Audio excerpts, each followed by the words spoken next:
Então, primeiramente, né, e mais uma vez, boa noite para todos que nos acompanham, aí de Cruz das Almas, da Bahia ou de todas as partes do Brasil. Recebam o nosso abraço fraterno e os nossos votos de muita paz. Eu gostaria de agradecer aos amigos pelo convite que nos foi feito, ainda mais pela oportunidade de poder partilhar esse dia de festa, comemorando aí os 59 anos de existência dos Obreiros da Fraternidade, que o nosso querido Cícero Nazareno, certamente um tarefeiro tão dedicado no mundo espiritual como era quando encarnado também, que ele possa, esse espírito bondoso, nos amparar, nos inspirar, e também Jesus, o divino mestre de todos nós, abrindo novos horizontes para a nossa mente em busca da tão necessária, tão importante transformação. Então, fico muito honrado em poder participar deste momento e desejo à casa e todos os trabalhadores muitos anos mais de serviço no bem, na seara do Cristo, sobre os pilares de Allan Kardec, para que esse edifício possa ser realmente uma casa acolhedora das almas, para que os corações, fazendo parte dessa família espiritual, possam encontrar aí o alimento que os nutra, a luz que lhes traga discernimento e sempre o amor e o bem como forças fundamentais e transformadoras da vida. Então, parabéns mais uma vez e muitos anos para casa. E sobre a nossa conversa nesta noite, foi-nos mencionado que a proposta de uma temática central para este mês giraria em torno do tema evolução do pensamento, e então, de maneira atrelada a esse tema, nós sugerimos a reflexão que agora vamos desenvolver aqui em torno da mente e da transformação. E essa reflexão, ela nasce de um estudo que vínhamos fazendo, que temos feito, das epístolas paulinas. Atualmente estamos a estudar a epístola aos Romanos, e, como sempre temos mencionado, as cartas de Paulo, elas são um manancial assim inesgotável de reflexões, de luzes, e a gente vai colhendo ali pérolas, nós vamos extraindo verdadeiros diamantes, cada versículo, cada frase, que na medida em que vamos lapidando esses diamantes, na medida em que vamos realmente nos dedicando a observá-los, a contemplá-los, eles vão nos revelando ali múltiplas facetas, todas elas luminosas, todas elas a refletirem uma imensa luz do alto para a nossa caminhada, para o nosso mundo interior. Então temos colhido alguns desses diamantes e eles têm sido geralmente temas das nossas reflexões ultimamente, para que, partindo disso e com o auxílio da doutrina espírita, nós possamos extrair todo o imenso tesouro que está contido no Evangelho de Jesus. Tesouro este inesgotável, não somente pelas palavras do Mestre, as palavras de vida eterna, mas também dos seus colaboradores diretos, aqueles que em seu nome ou sob a sua inspiração deixaram-nos também reflexões extremamente valiosas. Então a gente vai partir desta fala do apóstolo Paulo para abrirmos um horizonte com auxílio da doutrina espírita que possa então enriquecer as nossas perspectivas, inspirar, estimular o nosso progresso, o tão necessário avanço, os passos fundamentais que carecemos dar na presente encarnação, para que assim, estimulados por tanta luz, não permaneçamos mais estagnados, mas avancemos em direção àquilo que é o destino de todos nós. Aquilo que foi definido no próprio ato da criação, quando Deus, por exemplo, disse, de maneira simbólica, está lá registrado no Gênesis, e faça-se a luz. E a luz se fez e a luz se fará, porque esta é a finalidade da evolução, da criação como um todo. Tudo que é criado por Deus encaminha-se, direciona-se para a luz sublime, que não é outra coisa senão Ele próprio. Então, Ele é o alfa e o ômega. Dele viemos, a Ele nos direcionamos, à luz divina, que é a meta de todos nós. E esse processo, essa jornada, ela estará fundamentalmente associada àquilo que é um dos atributos mais fundamentais do espírito, que é o pensamento. Pensamento que será como que este regato, esta fonte, a nascer ali dos mananciais da mente. Então não há como pensar evolução, pensar o progredir do espírito, sem pensar o próprio desenvolvimento, o aperfeiçoamento do pensamento. Então, falar em evolução do pensamento é, ao mesmo tempo, falar na evolução do espírito, que é o seu cultor, que é aquele que cultiva o pensamento. Sendo o pensamento seu atributo fundamental, evoluir, do ponto de vista do espírito, significará também a evolução do pensamento, a sublimação do pensamento. O pensamento que vai ganhando em abrangência, que vai ganhando em beleza, que vai ganhando em luminosidade, em sensibilidade. Tudo isso, na medida em que o espírito vai avançando, vai se dando. E assim como ele pensa, ele vai construindo então a sua vida e o seu destino. Porque essa, em verdade, é a trajetória na qual todos nós estamos inseridos como espíritos imortais. Emmanuel vai definir isso muito bem num livro que é um clássico e é um livro extremamente rico, chamado Pensamento e Vida. E logo no prefácio do livro Pensamento e Vida, ele dirá que nós todos estamos evoluindo, aperfeiçoando-nos, de modo que o pensamento que nós cultivamos cria ou projeta ou estabelece a vida que nós procuramos, em verdade, até que um dia nos identifiquemos no curso dos milênios, dos séculos incontáveis, com a sabedoria infinita e o infinito amor, que constituem o pensamento e a vida de nosso Pai. Então, olha que belíssima síntese do que é evolução, da perspectiva de Emmanuel. A evolução é esta jornada do ser por renovar o seu pensamento e, por conseguinte, a sua vida, já que ela é uma consequência do que ele pensa, que, por sua vez, o pensamento estará também atrelado ao que ele sente. Então, o sentimento é a camada básica, digamos assim, né? É esse repositório fundamental de onde surge, então, o pensamento como esse manancial que brota ali da mente, e então daí corre, se estabelece o rio da vida, do espírito. Então, Emmanuel define assim a evolução, esse aperfeiçoamento do pensamento e, por conseguinte, da vida, até que um dia o nosso pensamento e a nossa vida correspondam ou comunguem em sentido profundo, em estreiteza de afinidade com o pensamento e a vida de Deus, que são a sabedoria infinita e o infinito amor. Então, por isso a importância de pensar o pensamento, de analisá-lo, de entendê-lo, de compreender como renová-lo, como transformá-lo, para compreendermos, assim também, a jornada de evolução do ser. Evoluir é uma evolução do pensamento, numa instância mais profunda. Porque, em verdade, mais uma vez recorremos aqui ao nosso querido Emmanuel, ele tem uma mensagem no livro Pão Nosso, no capítulo 15, em que ele trata do pensamento, em que ele dirá que todas as obras humanas constituem o resultante ou a resultante do pensamento das criaturas.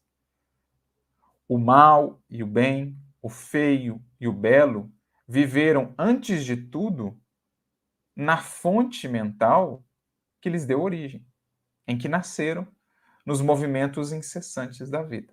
É assim que ele inicia esta sua mensagem, comentando uma outra fala do apóstolo Paulo em torno do pensamento, quando o apóstolo nos orienta a buscarmos pensar, ou fixar, ou nortear o nosso pensamento a partir daquilo que nos chega do mais alto, né? Os pensamentos nobres, as inspirações mais elevadas, dar valor a isso, cultivar isso, para que nos mantenhamos sempre voltados para esses horizontes.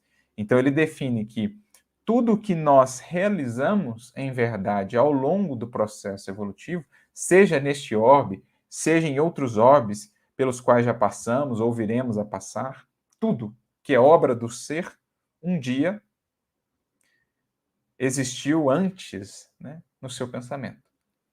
O mal e o bem, o feio e o belo, qualquer coisa, existiu antes no pensamento. Por isso, não há como, de fato, mudar aquilo que é a resultante, aquilo que é o efeito, sem alterar as causas profundas. Por isso, a mudança interna da criatura é, de fato, o grande caminho para a mudança efetiva da vida e do mundo. Quando pensamos em escala, a mudança das criaturas é um projeto coletivo que, na Terra, é dirigido ou foi pensado inicialmente e vem sendo conduzido pelo Cristo. Há um outro espírito, chamado Lourenço Prado, no livro Instruções Psicofônicas, ele traz uma mensagem chamada Pensamento, em que ele dirá no final que o mundo novo que nós esperamos, que nós espíritas denominamos mundo regenerado, né, ou a transição, um mundo mais ditoso, um mundo mais justo, um mundo mais fraterno, esse mundo novo que nós esperamos é uma construção divina mentalizada pelo Cristo. Então, olha que interessante perspectiva. O mundo regenerado é um projeto que começou lá no pensamento do Cristo, quando ele recebeu a incumbência de coordenar o processo evolutivo do orbe, ele já tinha em vistas essas finalidades sublimes, essa construção divina. Então ele inicia uma construção física, elaborando junto aos seus emissários, recorrendo aí às potências do espírito, o pensamento e o sentimento, né, como fundamentos.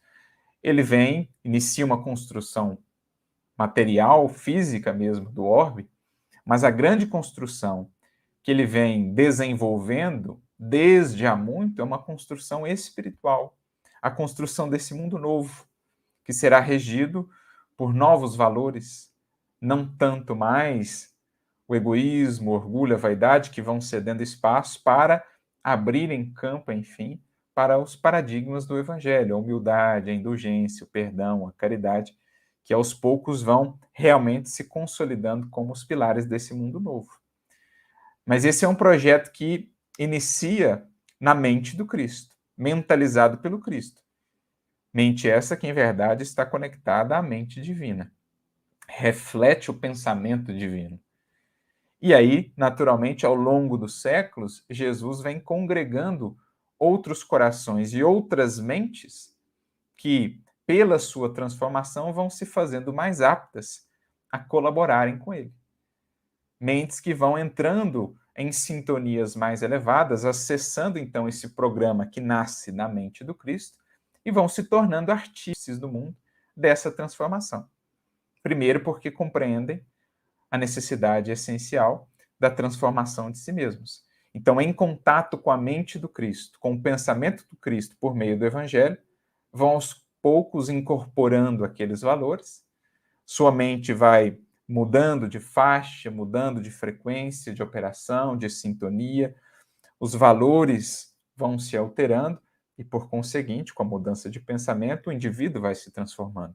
E na medida em que ele se transforma, ele vai ganhando gabarito, ele vai ganhando possibilidades, potências para transformar a realidade ao seu redor. Então, tudo começa com esse projeto de um mundo novo mentalizado lá na mente do Cristo. E que então vai conquistando espíritos, mentes que vão se agregando a essa tarefa, definindo assim o processo gradual de evolução do planeta, que na verdade é um processo gradual de evolução do pensamento. Então, muito interessante pensarmos nesses termos, o porquê então da importância de meditarmos sobre o pensar.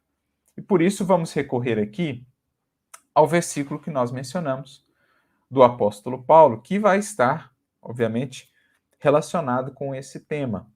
Na sua epístola aos Romanos, lá no capítulo 12, no versículo 2, o apóstolo Paulo diz assim: "E não vos conformeis com este mundo, mas transformai-vos, renovando a vossa mente, a fim de poder discernir qual é a vontade de Deus, o que é bom, agradável e perfeito." Então, em outras palavras, o que o apóstolo Paulo acaba de nos dizer aqui? O mesmo que vamos encontrar na fala de Emmanuel, no prefácio do livro Pensamento e Vida. Não por acaso, o pensamento emanuelino reflete muito o pensamento paulino, afinal, estamos a tratar de discípulo e tutor. Emmanuel, que desde há muito vem caminhando aí sob a tutela e inspiração do apóstolo dos gentios, desde quando se conheceram lá atrás, ainda nos tempos do senador Públio Lentulus. Ao desencarnar, ele então é como que acolhido espiritualmente, né? O Lúcio nos revela isso pelo apóstolo. E a gente vai ver muitas correspondências, então, na maneira de ambos, né, pensarem, mudadas as palavras, porque o contexto da língua e do tempo também se modifica, mas a ideia é a mesma. O que Paulo está descrevendo é o processo de evolução do ser. Para que nós viemos à matéria? Para que nós, como aprendemos com o Espiritismo, reencarnamos tantas vezes neste mundo ou em outros mundos, em mundos materiais?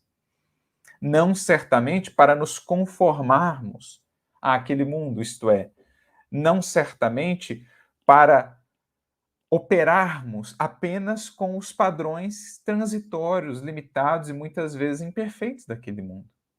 Todos os espíritos voltam ao mundo para aperfeiçoarem-se e, com isso, aperfeiçoarem o mundo. Para fazerem do mundo algo melhor e não simplesmente para serem moldados pelo mundo como algo estanque, né? Eles vêm para moldar a realidade ao seu redor. Movendo-se internamente, transformando-se internamente, todo espírito que encarna na Terra vem com a finalidade de transformar também este mundo. O ambiente em que está, o contexto em que vive, a família, ele vai contribuindo para esse processo a partir da primeira e fundamental, que é a que propriamente lhe diz respeito, a sua transformação. E qual a finalidade disso tudo, diz o apóstolo Paulo, desse processo de reencarnarmos aqui, lidarmos com as vicissitudes, buscarmos superá-las e não simplesmente deixarmos tolher, não simplesmente deixarmos moldar por elas ou limitar, pelo contrário, o espírito enfrenta desafios, sejam eles intelectuais, sejam eles materiais, sejam eles morais, justamente para que ele cresça, para que ele se desenvolva, para que ele se expanda, né? Assim como a corrente em busca do oceano, o pequeno regato, vai encontrando os obstáculos para que aprenda então a contorná-los, para que possa então se engrandecer na conjunção com outros regatos, formando rios até que um dia possa chegar ao mar. Assim também os espíritos. Enfrentamos aqui os desafios, os obstáculos do caminho para que ganhemos nessa flexibilidade, nessa capacidade de contornarmos, resolvermos os problemas, nos sobrepormos aos problemas, juntarmos-nos, né? Colaborarmos uns com os outros para que então nos façamos assim mais volumosos de recursos para sobrepujarmos determinados obstáculos que sozinhos não conseguiríamos. Então há uma analogia muito interessante aí entre a jornada do espírito e a jornada do simples regato, desde o manancial até o mar. O que Paulo está dizendo aqui é isso, que nós reencarnamos no mundo não para nos conformarmos ao mundo, mas para desenvolvermos essa legítima inconformação que não será simplesmente rebeldia, revolta, agressividade, violência, né? Mas a legítima inconformação que é o quê? Adaptabilidade, mudança, aperfeiçoamento constante. Transformando-nos para transformar, para renovar o mundo. Porque o mundo por si só não vai mudar se os espíritos que aqui laboram, se os espíritos que aqui vivemos, não nos modificarmos. É um resultante, o progresso do mundo é uma resultante do progresso dos espíritos. E o resultado disso, ou a finalidade, melhor dizendo, disso é, cada vez mais, como ele diz aqui, compreendermos ou discernirmos qual é a vontade de Deus, o que é bom, agradável e perfeito. O mesmo que Emmanuel disse lá no Pensamento e Vida. Nós todos estamos evoluindo por meio do pensamento que vai se transformando e, por conseguinte, gerando a transformação da vida que procuramos, até que nos identifiquemos um dia em plenitude com a sabedoria infinita, que é o pensamento, e com o amor infinito, que é a vida de nosso Pai. Mas esse é um processo gradual. Claro que não é simplesmente um ponto de chegada em que há essa conexão. Não, eu cada vez mais, na medida em que vou evoluindo, eu vou aprendendo a discernir qual é essa vontade divina. Vou aprendendo realmente a conhecer, a penetrar o pensamento divino, a sabedoria divina e a comungar com o amor de Deus, que é a própria vida do Criador. Então é isso que Emmanuel diz, é isso que Paulo está nos dizer, sintetizando para nós mais uma vez o que é evolução. Evolução do ser é evolução do pensamento, que é transformação constante da vida. E é isso que nós precisamos compreender quando estamos aqui em operação no mundo. Estamos aqui não simplesmente para recapitular velhos padrões, para simplesmente adentrar um movimento de massa seguindo aí correntes mentais, que já são correntes mentais viciadas, correntes pelas quais a imensa maioria das criaturas ainda passam, que vão desaguar, às vezes, em pântanos de dores, de desilusões, de amarguras, as correntes dos vícios, do orgulho, da vaidade, da cobiça, da inveja, da ambição. Estes são caminhos mentais, digamos assim, imensamente percorridos no espaço e no tempo pelas criaturas, por nós mesmos. São ainda os valores que, de certo modo, vigoram, pelo menos para a maioria das criaturas na Terra. Mas existem aqueles outros que vão abrindo novas correntes mentais, que justamente por não se conformarem, por não se deixarem moldar pelo que a maioria faz, pelas coisas como são, por quererem fazer algo melhor, porque a consciência já lhes dita algo mais sublime, já lhes orienta num outro sentido, são estes que vão, de fato, fermentando o progresso da humanidade, porque vão trazendo novas luzes, novas ideias a fecundarem o pensamento das criaturas e, por conseguinte, gradativamente a fecundarem, a transformarem determinadas coletividades, povos inteiros e a humanidade como um todo no transcurso do tempo. Isso é evolução, trabalhada do ponto de vista espiritual. E é o que Paulo sucintamente está a descrever para nós. A importância de estarmos atentos para não nos deixarmos simplesmente reger por padrões que, à luz do Evangelho, já sabemos não são os mais adequados. Ah, mas todo mundo faz. Ah, mas o fulano, ele fez assim para mim, eu vou fazer assim também para ele. Essa reciprocidade naquilo que não agrega já não é mais o caminho de quem desperta para uma evolução consciente. Jesus mesmo nos diz, a proposta é dar outra face, então apresentar outros caminhos mentais, outras posturas, outras atitudes. São estes, propriamente, os que não se conformam com o mundo. Não são os que saem aí a mover, muitas vezes, apenas revoluções materiais, ou a incitar a rebeldia, a revolta, a indisciplina. Claro que esses movimentos acabam, às vezes, despertando alguns processos de mudança, mas, efetivamente, o que nos cabe é incutir no mundo, por meio do pensamento, a gerar uma vida transformada, novos valores, novas ideias que, em alcançando outros pensamentos, em alcançando outros mananciais mentais, possam representar também ali inícios, processos iniciais de transformação que virão depois convergir, né, num esforço somado de corações que começam a abrir realmente novos caminhos para o pensamento humano e, por conseguinte, para a evolução da humanidade terrestre. Então é muito importante a gente entender essa ideia paulina da inconformação mais legítima, que será baseada em transformação, que por sua vez terá raiz, terá origem na renovação mental com Cristo.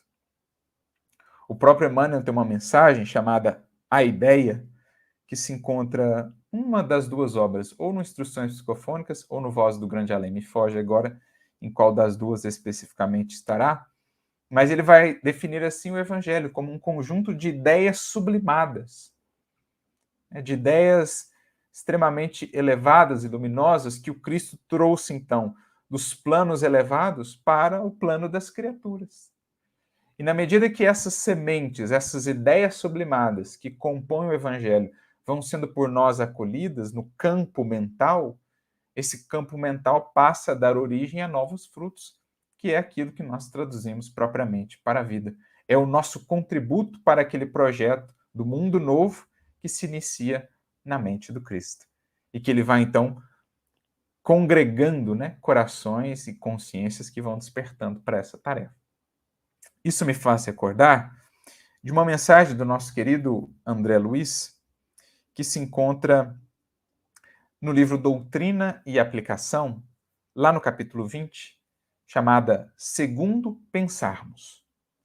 E a gente vai ver que essa mensagem ela está muito associada à própria fala do apóstolo Paulo, que num versículo apresentou-nos a síntese da evolução.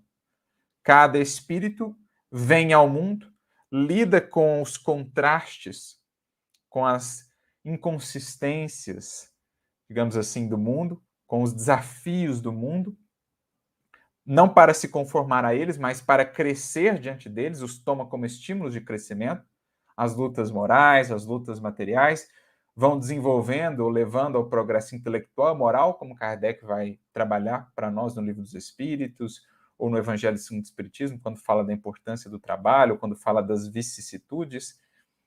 Esses são estímulos para que o espírito que não simplesmente fique estagnado ou permanece ali moldado, acompliciado com os antigos valores e padrões ainda viciados do mundo, o espírito que se movimenta no sentido da renovação e do progresso, ele vai avançando, renovando pensamento e vida, e então vai cada vez mais integrando-se, harmonizando-se com o pensamento e a vida de Deus, com a vontade de Deus, né, com o que é bom, agradável e perfeito, diz o apóstolo Paulo.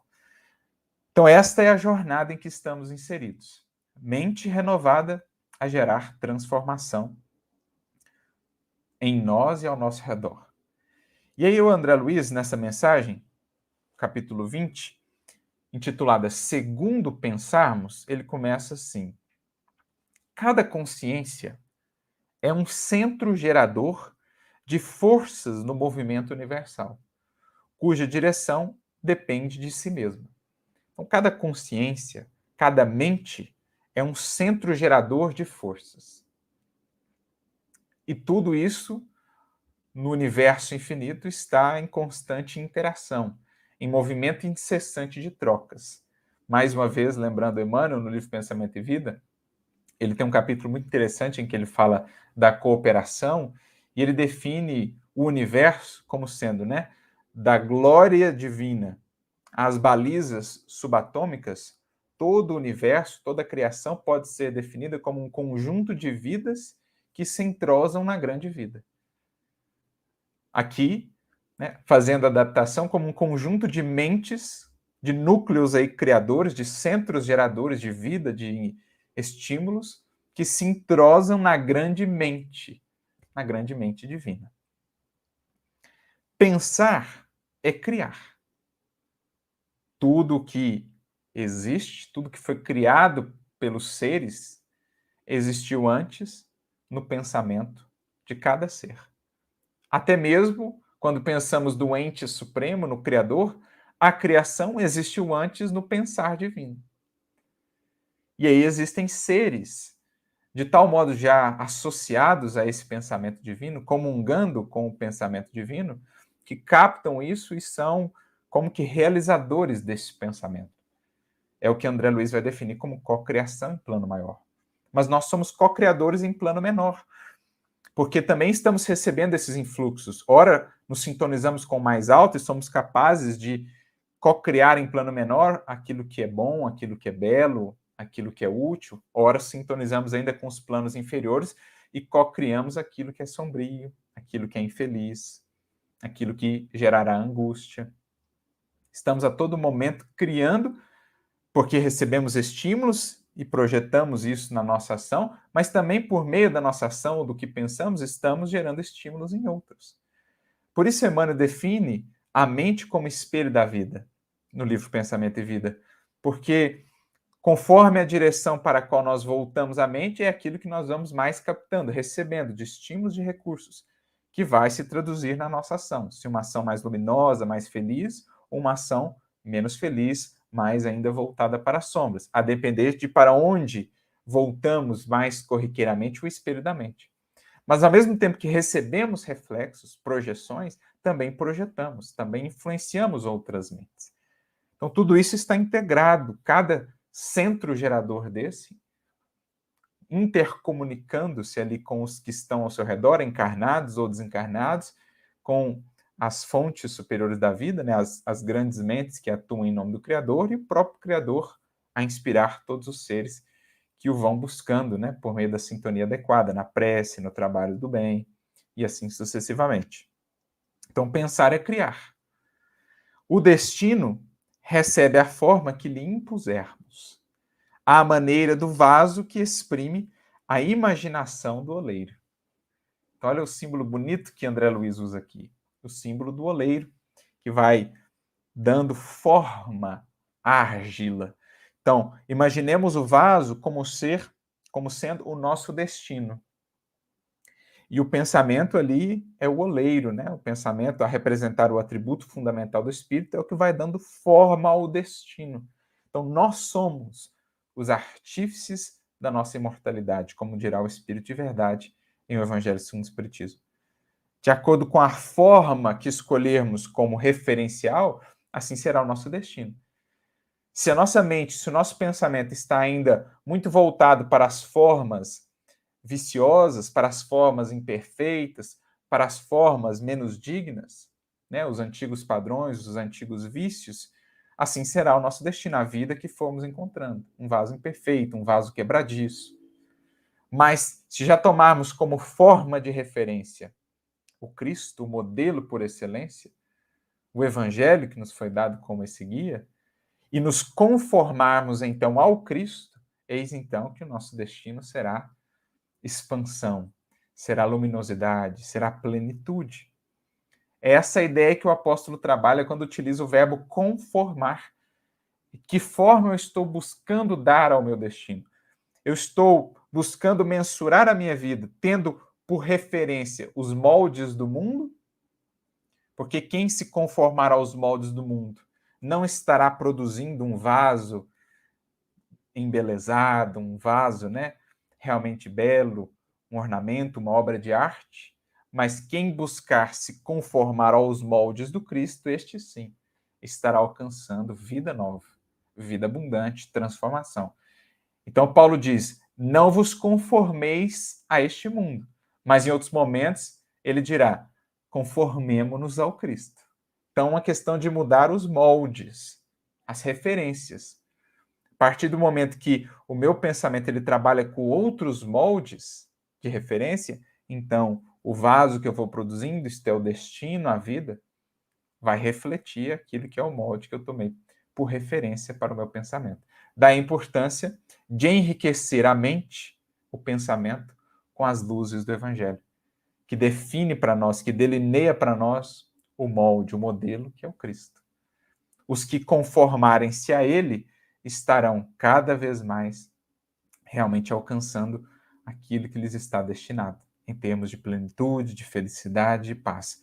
Os que seguirem conformando-se aos moldes do mundo, operando como a imensa maioria ainda faz, com bases no egoísmo, com bases no orgulho, nas vaidades, aí a gente vai estar produzindo as mesmas obras que temos feito há tanto, né? Os vasos frágeis e quebradiços, não tão belos como já podemos a partir do conhecimento do Evangelho. A palavra vem depois da ideia. A ação é cimento invisível. A obra é pensamento coagulado. É muito interessante a gente pensar isso, que tudo que existe no mundo é um pensamento coagulado. Então, o notebook que estamos usando aqui, por exemplo, quanto há envolvido aqui de pensamento, de esforço, desde o indivíduo que descobriu lá o resistor, o transistor, a bateria, a tela, o material X, o material Y, tudo isso está coagulado aqui na forma deste objeto. Tem anos e anos aqui de esforço, de pensamento, de raciocínio, de dedicação, para que se chegasse a esse objeto, que é um pensamento coagulado. Assim, toda obra que pudermos pensar, desde uma obra de arte a uma obra assistencial, a uma obra escrita, a uma obra mesmo no plano mais abstrato que pudermos aí conceber, é um pensamento coagulado. Renovar a mente no trabalho incessante do bem, cunhando valores positivos ao redor de nós mesmos, é estabelecer roteiros sempre novos para a vanguarda evolutiva. Então, é o que nós falávamos, é o que nos concita aqui Paulo, a não sermos aqueles que simplesmente nos moldamos ao mundo. É muito difícil abrir novos horizontes, porque aqueles que o fazem não contarão muitas vezes com a compreensão do mundo, com aqueles que estão acostumados com as velhas correntes mentais, com as velhas posturas, com aquela outra face. O cristão que vai apresentar uma face diferente, geralmente não será compreendido, mas é ele que abre um caminho para a vanguarda evolutiva. Em todos os tempos, são os que trouxeram novos elementos para o horizonte, para o universo do pensamento humano e do sentimento humano, são esses os vanguardeiros da evolução, o Cristo, o maior deles, porque nos deixou o legado do seu pensamento.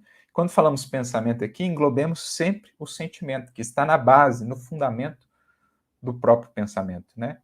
O sentir, ele é o manancial de onde brota ali o pensar. Então, esses que vão renovando a mente no trabalho, né, ocupando-a no bem, e por trabalho entendamos aquela definição que os Espíritos definem, toda ocupação útil em O Livro dos Espíritos. Então, o estudo é um trabalho, a meditação é um trabalho, o amparo fraterno é um trabalho, o trabalho profissional feito com dignidade, com honestidade, com dedicação é trabalho, toda ocupação útil é trabalho, e é por meio desse movimento, porque a gente sempre que está trabalhando está movimentando o pensamento, alargando o pensamento, é por meio disso que a gente vai renovando a mente. E com isso, renovando a vida e abrindo esses novos roteiros, como ele diz aqui, para a vanguarda evolutiva. O Espírito herdeiro divino do Supremo Senhor traz consigo todas as sementes do céu para engrandecer a terra. Então, o Cristo, como o divino semeador, trouxe-nos as sementes mais valiosas, que aos poucos vamos ajuntando, as temos conosco na forma das suas palavras de vida eterna, para que da terra façamos o céu. A começar dentro de nós, na terra de nós mesmos, construindo aqui um céu interior, estabelecendo o santuário divino de comunhão com Deus pelas vias do pensamento e do coração, para que então, na Terra ao nosso redor, no planeta como um todo, nós, enquanto humanidade, possamos um dia estabelecer o céu, que é aquele mundo novo, inicialmente projetado, mentalizado pelo Cristo. Unidade atuante irradia-se através de 1000 modos, gozando ou sofrendo em seu cosmo orgânico a bênção ou a reação das energias que projeta e que o elevam ou convulsionam, de acordo com a intensidade dinâmica que lhes é característica. Cultiva a tua mente, continua ele, iluminando-a e enobrecendo-a. Cultivar a mente é fecundá-la com esse conjunto de ideias sublimes que o Cristo nos trouxe por meio do Evangelho. Ou com as ideias sublimes que outros pensadores, que outros benfeitores da humanidade nos têm trazido. É fecundar a nossa mente também com estímulos a partir dos exemplos de vivência e testemunhos de tantos corações, nos mais diversos campos e tempos da humanidade. Ainda que por agora não percebas, a tua alma se expande em milhões de partículas que são os agentes de libertação ou o de cativeiro elaborados por teu próprio plano mental. Então, da nossa mente surge transformação libertadora ou estagnação no cativeiro da ignorância, das sombras, das expiações que nós mesmos elaboramos, conforme o nosso plano mental. Avança escolhendo a melhor parte. Diante do sofrimento e da morte, afirmou o mestre certa vez, não temas, crê somente. Segundo pensarmos, assim será. Então, André sintetiza para nós aqui o que é essa ideia que Paulo, que Emmanuel nos trouxeram da evolução do pensamento a basear, a sustentar a evolução da própria humanidade terrestre. E ainda, a título de acréscimo e desenvolvimento, vamos a mais uma mensagem do nosso querido Emmanuel, agora no livro Roteiro. O André falou lá na sua mensagem sobre novos roteiros que vamos abrindo a partir da renovação mental, quando não vamos nos conformando ao mundo, mas nos conformando ao Cristo, moldando o nosso destino conforme esse modelo que nos foi dado por meio do pensamento.